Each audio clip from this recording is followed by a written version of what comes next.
Hey everyone, welcome back to the Polarr Next channel. I'm Aaron Nahara, head of content, and I'm thrilled to be your host today. In today's video, I'm excited to introduce you to Margie Dotson, a boudoir, branding, and lifestyle photographer hailing from the sunny state of Florida. Margie is here to share her first impressions of her Polarr Next journey, giving us a different perspective as she may be the first non-wedding/engagement photographer that we've ever had on this channel. So be sure to subscribe and hit the notification bell to stay updated with the latest content. Let's get into it. All right, what's up everyone? Welcome back to another video. Today I've got a special guest all the way on the other side of the world, Margie. She's down there in Florida, kind of similar to Hawaii, but Margie, how are you doing? How's everything going?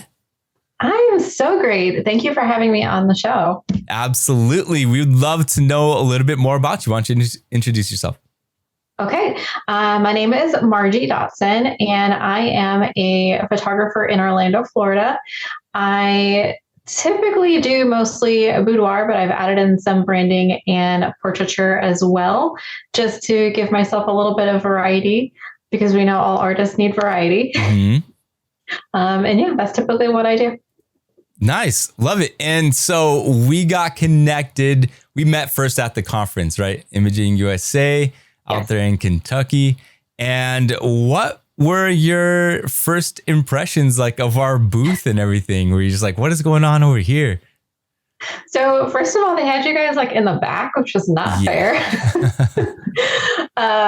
But the display, you guys had it all, your system on a TV, kind of showing what it could do. And that really helped me see exactly what the platform looked like. The second you make an edit on one, it transfers it to the rest of it, and you can see it happening in action right in front of you. So that was a great part, and that's what really got me hooked on it. Good. Well, two things. First, comment, we were originally behind Nikon. So like we were facing just the back billboard of like Dixie Dixon and all the ambassadors, just their faces on pictures. So we're like, we got to move. So we felt like being over by the PPA booth at least got us a little out of that little back alley. But number two, so were you on the lookout for like editing software? You're just kind of perusing around, seeing what was around on the show floor. My goal was to see every single booth on the show floor. And I had only made it like a quarter of the way through the first day. So I was like hustling that day. But no, I had been paying for another software company for their AI culling and editing service. And it was just so robust. And I guess not robust. It wasn't what I needed. And the training process would have taken entirely too long. They wanted, I don't know, you had to upload an insane amount of images in order to train the AI system. And I was like, that many images is not going to work out for me, because my style has changed over the years. So you're going to get a smorgasbord of styles. So that, didn't appeal to me. So really just uploading a gallery and editing a gallery to where you like it and training on the go and as you go was something that really matched my vibe a lot better.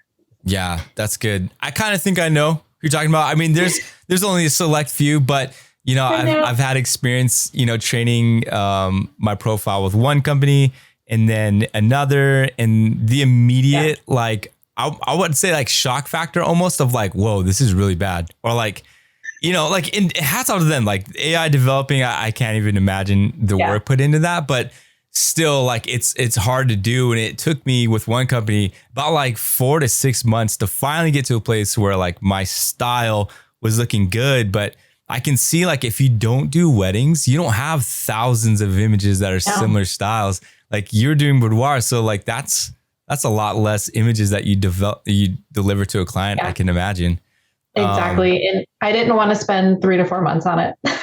Yeah. Not a lot of people have that time and stuff. So real quick, just kind of backing up a little bit. How did you get into photography, or maybe even why did you get into photography? Okay. You're taking it way back. Not too far back, I'm sure. So when I was born, no, just kidding. Okay. I actually got interested in photography in high school. Let's start there. I was interested in the arts since as long as I can remember, but photography specifically in high school. And that was when the transition to digital was just starting. So I had to make a decision on the camera I wanted. Did I want to go with film or did I want to go with digital? Mm-hmm. And because everything was kind of going the digital format, I chose my first camera as a digital camera. So I kind of wish I would have done film because I still want to learn the art of like the darkroom and developing and all that. But yeah, that's what really got me involved. And then boudoir photography, I fell in love with probably about 2014. So about 10 years ago. Okay. And I've been doing that ever since. And I love it. When you got into boudoir photography, how did your editing evolve? Did you like first start out very natural, keep everything kind of looking the same, to like dabbling with Photoshop and then getting into that? It's funny that you mentioned that because I still capture boudoir photography a little bit more light and airy. Mm-hmm. I don't go into the traditional like dark and moody and cave-like experience, right? Mm-hmm. Although a lot of people associate boudoir photography with that. That was in my mind for sure. Yeah. I have to educate my clients on, what are you looking for? Did you see, because like everything on my website is my style, but yet I still get clients that come in and they're like, oh, well, I'm looking for dark and moody. I'm like, did you even look at my website? Yeah. Oh, man. So I still have to educate my clients on that there's different styles. Mm-hmm. But I did have to switch over to learning a little bit more Photoshop. Okay. For the boudoir photography, because the smaller details are a little bit more important in boudoir photography. Yeah, that makes sense. So aside from Photoshop, like were you just editing in Lightroom mainly or using another program?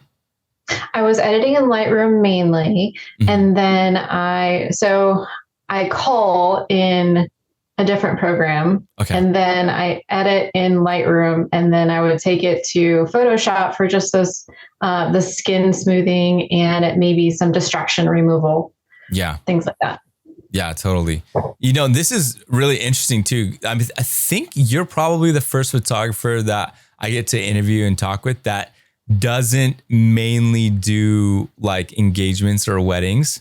And I think that's kind of a cool thing for viewers today that like if they're looking at Polarr Next as an app only for wedding and engagements and high volume, like, yeah, that's kind of what we put out there a lot. But I think this program still can like make an impact on people who've got like, 50 to 100 image sets. I think I'm excited to see how it works with you. So when we last chatted, you were just getting your feet wet. And today we're going to talk more in depth about your experience with Polarr Next. We pushed out an update since our last chat as well. And we did add in like a white balance picker. We also added in improved denoise. I don't know how much you use that, but we added in some new things. We also added some new styles, 6 new styles, which I really like coral and mallard. Those are really fun ones to play with. So how's it been kind of perusing around the program? It's been great. Just learning, all where things are really. Yeah. It's a lot like Lightroom. So if you're familiar with Lightroom, then this is really easy to dive into and use. Mm-hmm. Of course, there's going to be slight differences here and there, but just the basis of the UI kind of mimicking a little bit of what Lightroom has to offer, it's easy to just get in there and start. Yeah. Had you tried to import like a preset or anything like that either? I haven't tried to import a preset, just because some of my presets do include the AI portion of it. And I see that's not on here yet, but I'm sure it's coming. Okay. Yeah. So let's go ahead and jump into it. And sure. I would love to see you like what you've done. Let me change my screen. Okay. All right. Here we are. So this is what you do. This is branding or like business? So yeah, this is a branding session. I went to State Farm agent's office and brought my backdrop and my lighting and everything. And I just did some simple headshots, and I thought this would be a great place to start. You went to State Farm. Did you know these people, or you just like went in, or do you call these businesses and ask if they need headshots, or no, I actually have a friend who runs a State Farm agency. I had done some headshots for her 2 years ago. And after I got all my lighting equipment and my backdrops, I was like, I'm going to come in and just redo all your headshots for all your employees because I feel like I could do better. And I just did that for her one day. I went in, did the headshots, and this is what she's going to get to replace what I did previously. Nice. All right. Yeah. So kind of takes in, you imported this catalog, and then what did Polarr Next have you do? So I imported the catalog, and then it asked me if I wanted to choose an AI style or use my own preset. I chose to use the ethereal AI style that is included in Polarr Next because it is so close to my style. Like I didn't really have to do any changes to it. And it's beautiful. Like, do you want me to show what I imported? Yeah. Okay. So this little tab here, this is what I imported. Wow. And I know. And this is without me touching it. I haven't touched it. I still get blown away by like our product, just because, I mean, I've been using it since November, but I'm still just like, whoa, like it did, like you can even look in the shadows of the eyes. Yeah, it's just like brightened up so much. That's crazy. It's insane. It really is. And you can still see those really nice catch lights in her eye. Yeah. Did it crop it for you as well? No, it didn't crop it. I have it zoomed in. Okay. All right. So we see the little white. So if you were to crop it, it would be, how would you crop this? Okay, so let's say I wanted to crop this and I wanted to follow that crop. I want that same crop on all the images. I would just go to the crop function here. And I know you can change it to the aspect ratio that you want. Let's say I wanted to do a 5:7. We'll just do that. And then I'll crop it in a little bit more. Okay, so that's the crop that I want. I can mark this up as a reference edit, and it'll take that. Oh my gosh. And you see it changing it all across the bottom. Yeah. I saw quite a bit, and that was so fast too, the way that it did. Yes. It's so quick. Yeah. Also, before we got started, I was looking down to see if you had done any references, and then you told me to use the AI style. So that's good, because the AI style will just go ahead and edit everything. If you created a new one, it probably would have had you edit like different ones, and then would have edited based off that. So, your reference will start to populate. So real quick, did you already edit through here?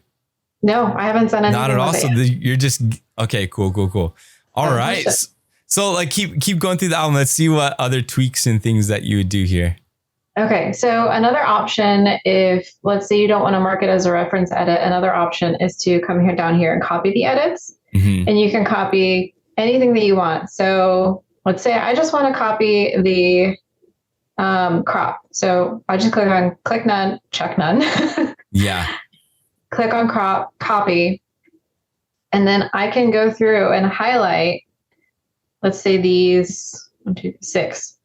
And I can paste it to just those 6 images. And it'll go in there and further crop it. Since it's already cropped it once, it cropped it a little bit more, but that just kind of shows you how you can take it. So the other edits that I would need would be masking. Yeah. So creating a mask, subject, background, sky, and then of course the brush. Let's see. What would you normally do? Like on Lightroom or on here? Yeah, in Lightroom. So what I would normally do is I would go and select features, right? So the features would be eye, face, teeth, and facial skin. Okay. So there is an option on Lightroom where you can it'll create that mask for you for every single one. And then you can go in and edit each mask. So what I do is I typically make the teeth and the whites of the eyes a little bit brighter. So I have to edit it to down to 30. I wish I could show you that, but yeah, no worries. I edit that and then I will sync that across all the images, and it will actually choose the face, the teeth, the eyes, all of that, and give me that edit across all of them. So that's really the only other thing that I would do is the feature masks.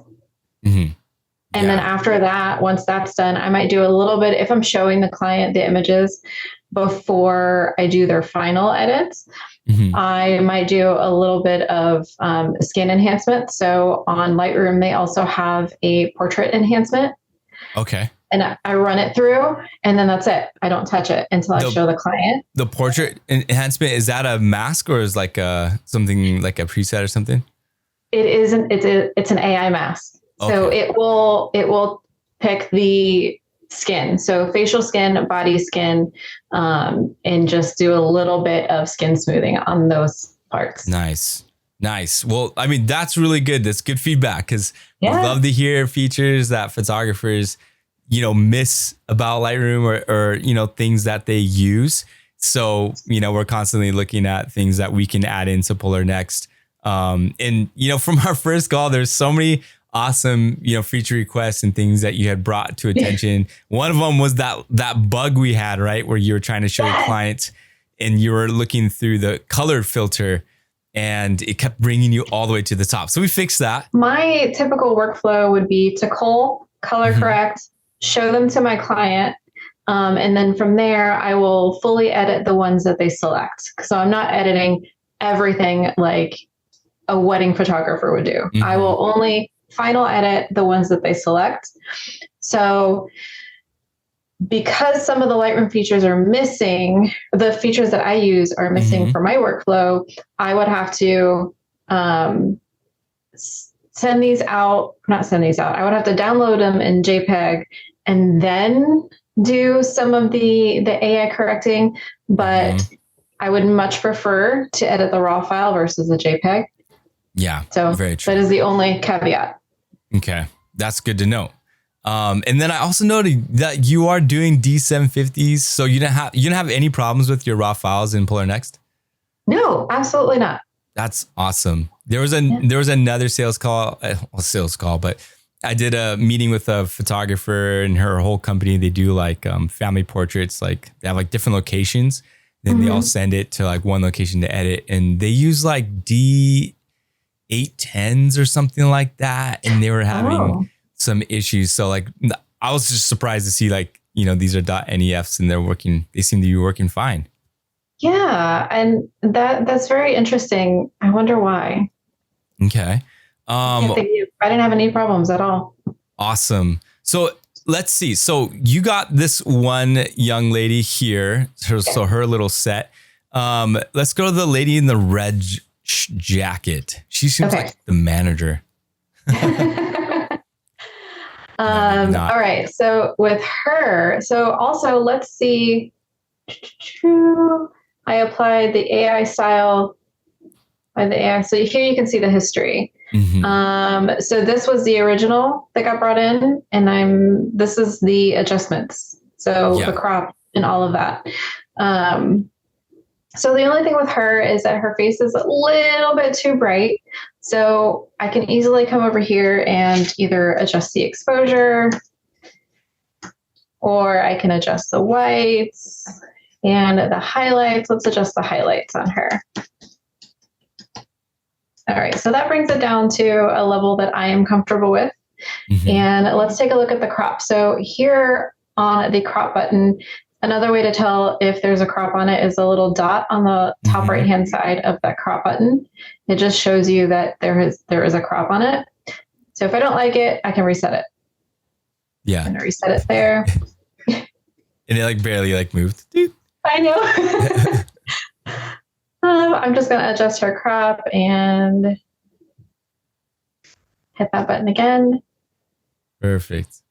And then I believe I'd be done with hers. I'd be comfortable with showing this image to a client before I did any of the final retouching. Like there's a little white dot here that I would remove, or there's a little hair right here I would remove. Yeah. So any further editing, I would just kind of do it in post in Photoshop and then it's done. But most of the heavy lifting is already done.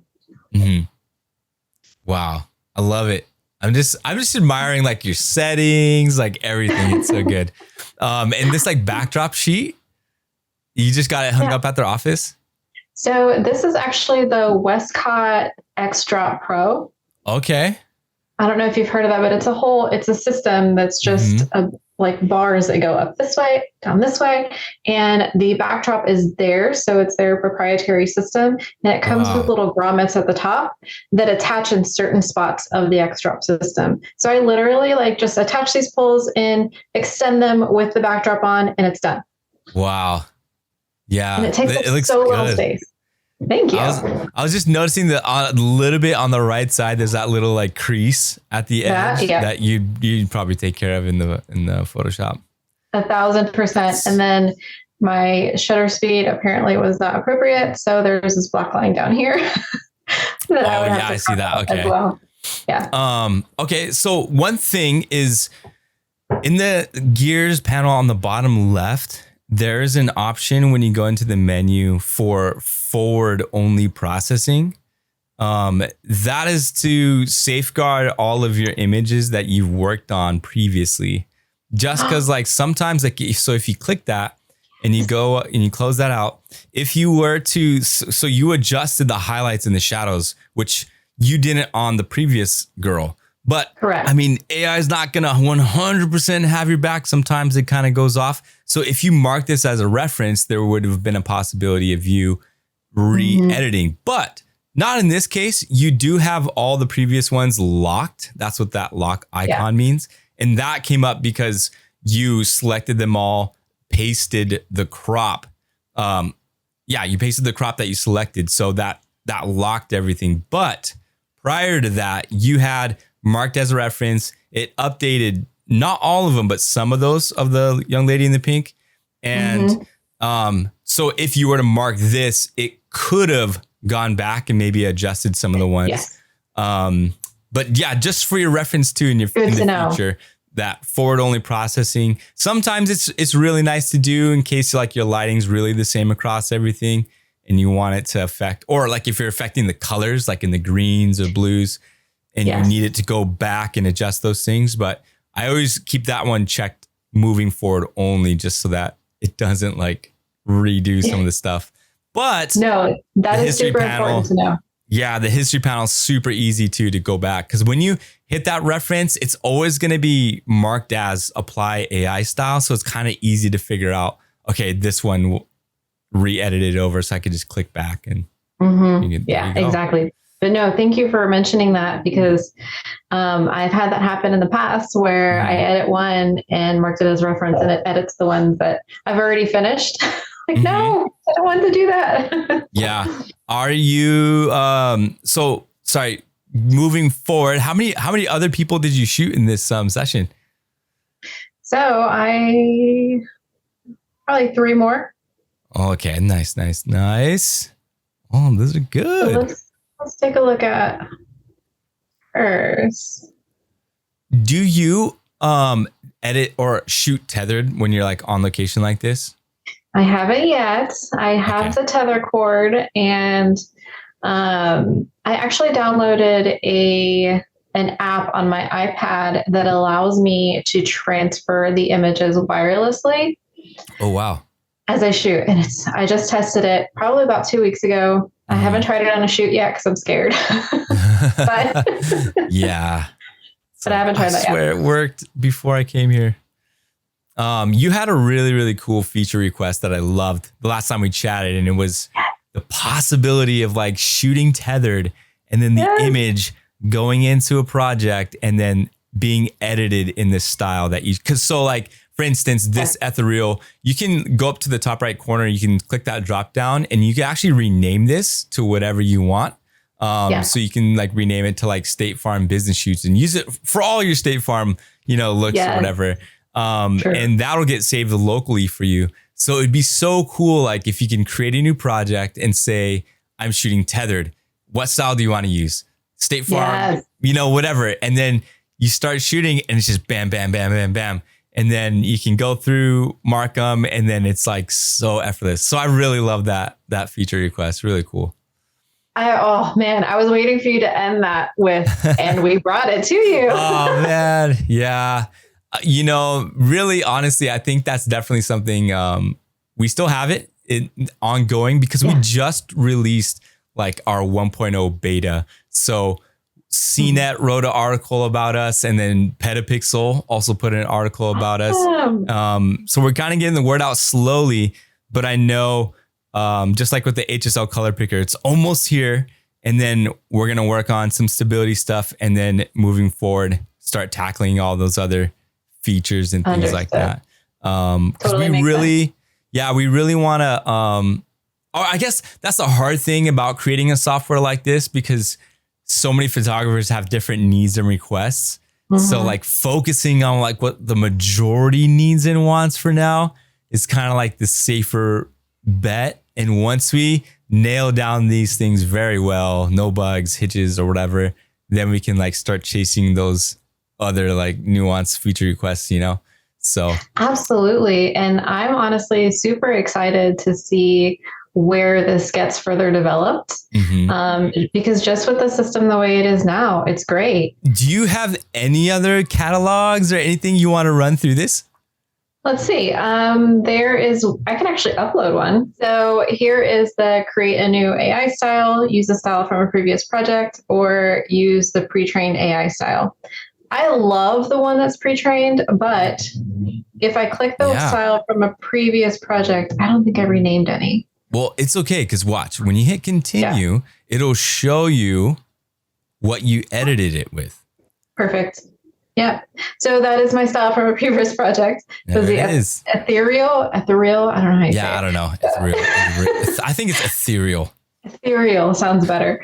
So we're going to go ahead and continue with that. And it is going to create that project. And there's so many images on this one. That's all good.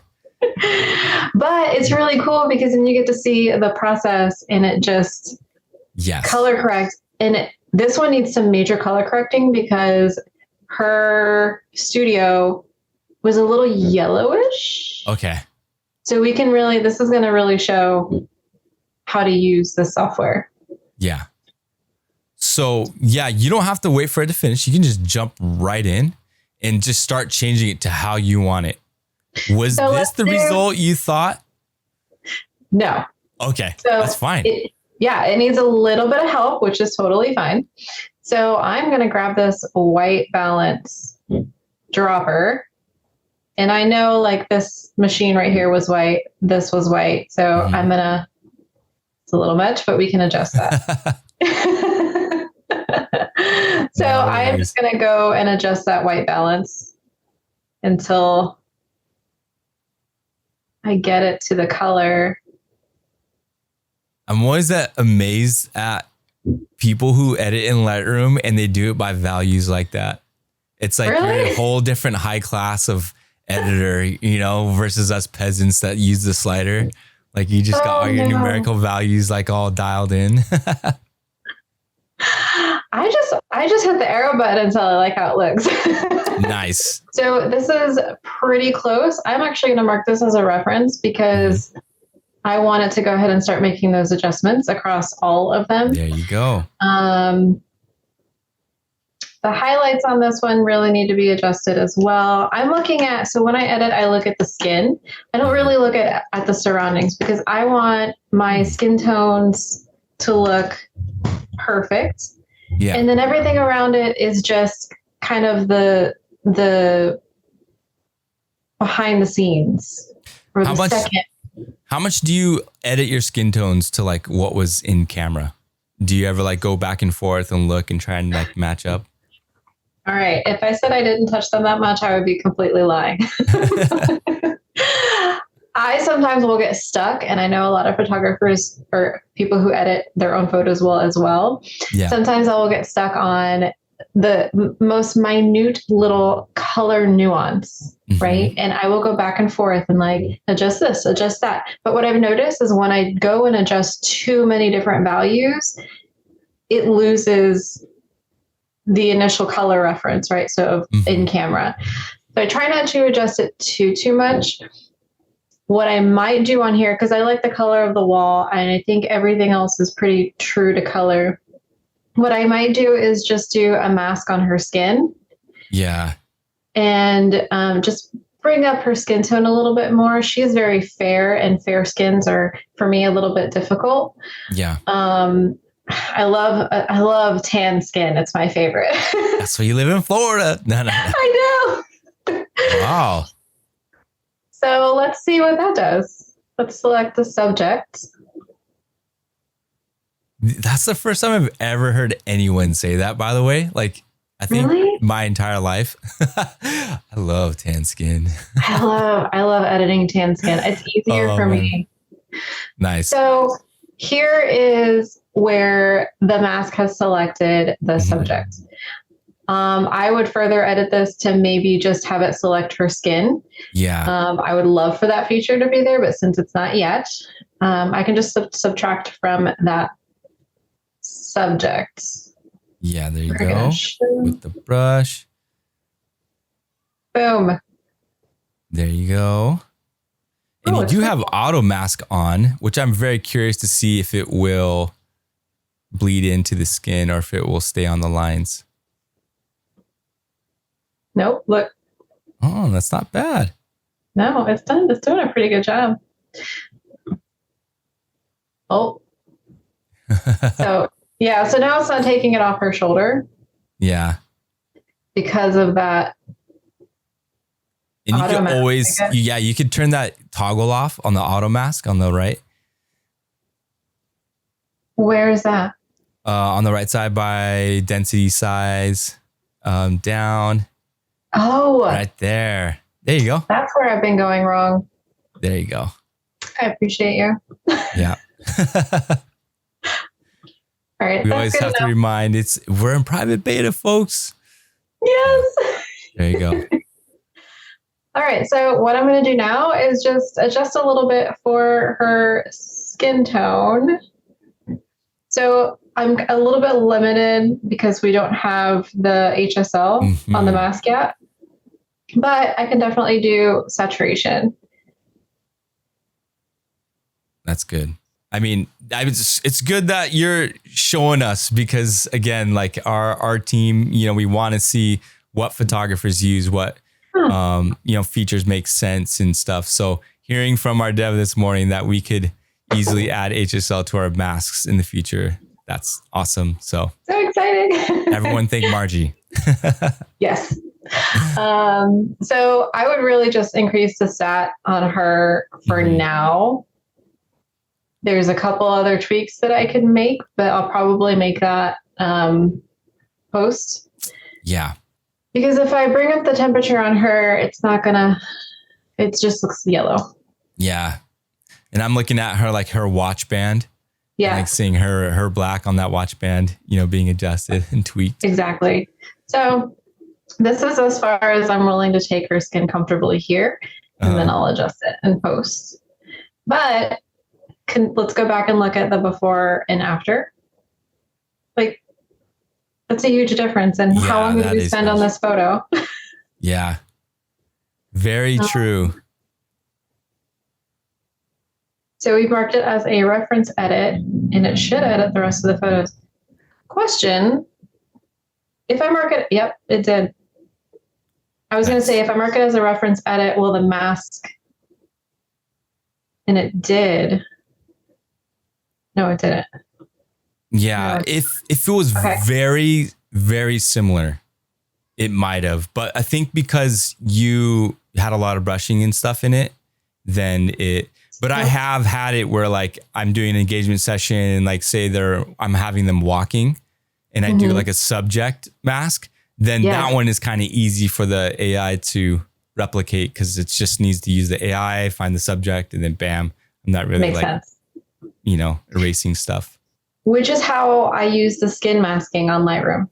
Okay. So just mask for skin and then do your skin adjustments and then synchronize it and it'll do the same thing on the rest of the skin and all the other photos. See, Nice. We need it. Nice. I love it. I felt you were just talking straight to our developer team. Like you were just like talking through me right to the. I love it. Awesome.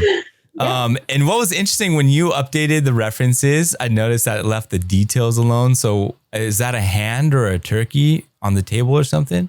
Oh. Oh, it's a hand. Okay. A hand. There you go. Yeah. So when I do my branding photo shoots, I try to incorporate a lot of what they have in their business and what makes their business them. Yeah. That's just part of that. Nice. And I'm curious, I just want to see, like, if you were to update this, would it hit all these subsequent images? Let's see. There we go. Oh, there you go. Oh, so it missed. I was wondering if it was going to hit those ones with the blue stuff. But, these. Yeah. Mm-hmm. Could be too different. That's why. Probably, which is fine. Yeah, but I'd rather. Interesting. It hit those other ones with the customer. Yeah, those ones. Oh, it did. It didn't do a bad job, actually. And the thing you brought up that it's still processing, and even though it's been doing that, you've been able to brush, subtract, like subject masks without like long openings of the menus and like all those things that like I pull my hair out in Lightroom, just waiting for the menu to open. Come on. Lightroom's also really slow. Is it slow for you? You're on a Mac. I thought like Macs were like quicker. It really, it depends on your processor. Okay. And like I had to upgrade mine, but it depends on your processor and your internet speed. Okay. All right. Yeah, very true. Yeah. After upgrading my processor, it is a little bit quicker, but the AI stuff, the AI masking, let's take a little bit longer. Yeah. So have you exported any client work yet? I have. Oh, nice. The gallery. Here we go. So this is her full gallery. Nice.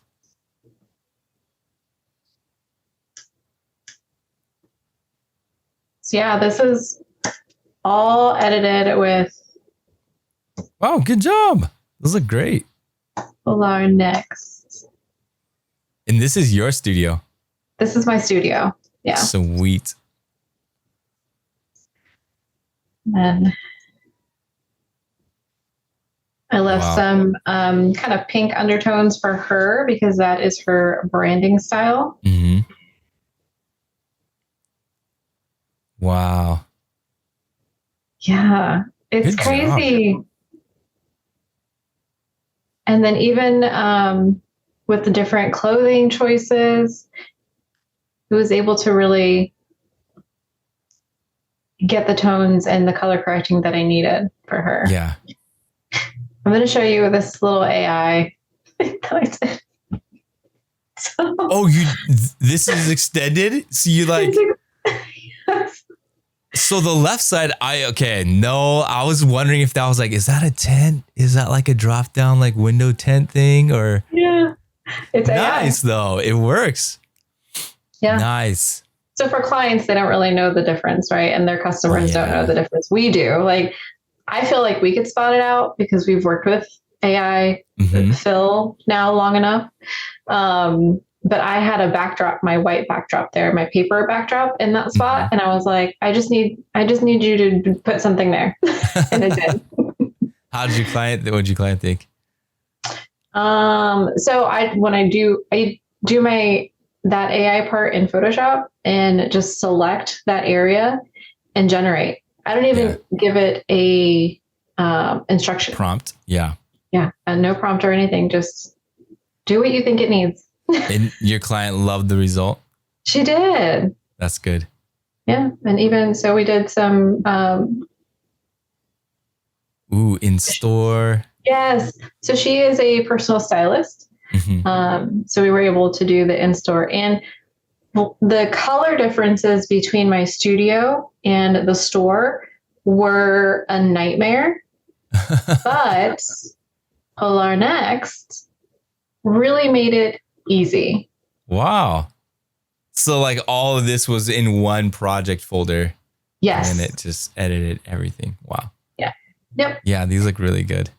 And then we did some outside ones too. So it took all of the lighting differences that I could possibly throw at it. Well, no.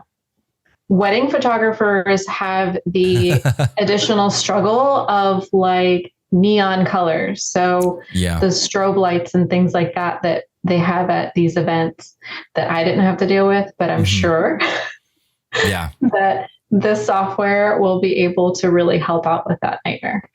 Oh yeah, I could definitely attest to that. Oh, one other thing though, we've also included in the new update is we drastically improved our highlight recovery.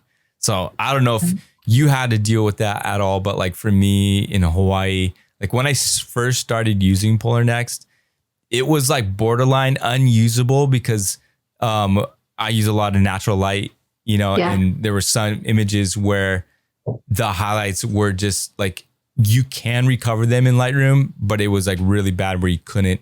So we've pushed that recent update as well. So the highlights really recover really nicely. Really, really excited about that one too. But that is awesome. Yeah.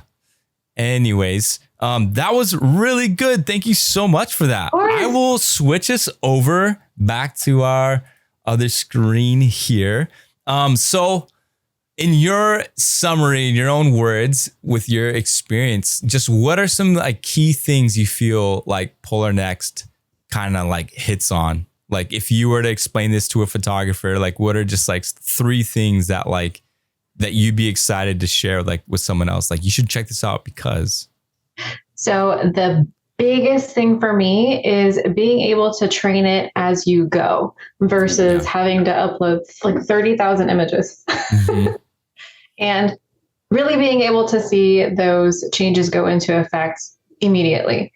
That was the biggest factor for me. And just being able to train it to what your style is. Again, on the go. One other thing too is that you didn't export anything that you didn't want. So like it got down to the point where when you're ready to export, these are what you're paying for. You feel confident in these. That too. Yeah. So the credits that we have only apply to what you download, not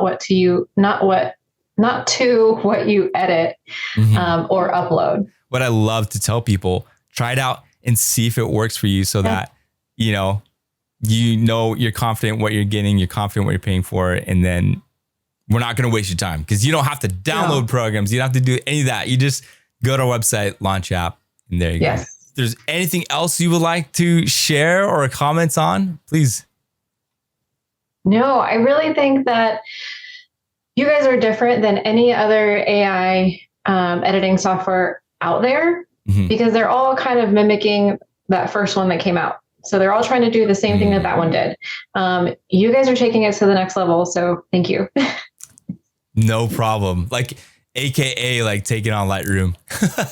Like everyone else, right? Like it's like their program plus. Exactly. And like, ooh, yeah, it's a big thing, but I don't know. It's exciting. And I can't wait to see, how we develop. And I can't wait to see more work from you using this. And, in the future, would love to have you back on and to see if this is something that you stuck with, if this is something that has like elevated your workflow and helped you save a lot of time. Would love to have you back. Absolutely. Anytime.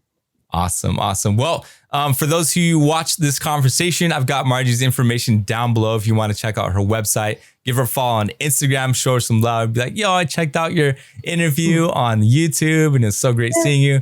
Margie, thank you again. And we'll be in touch soon. All right. Sounds good. Thank you for having me. All right. Bye-bye.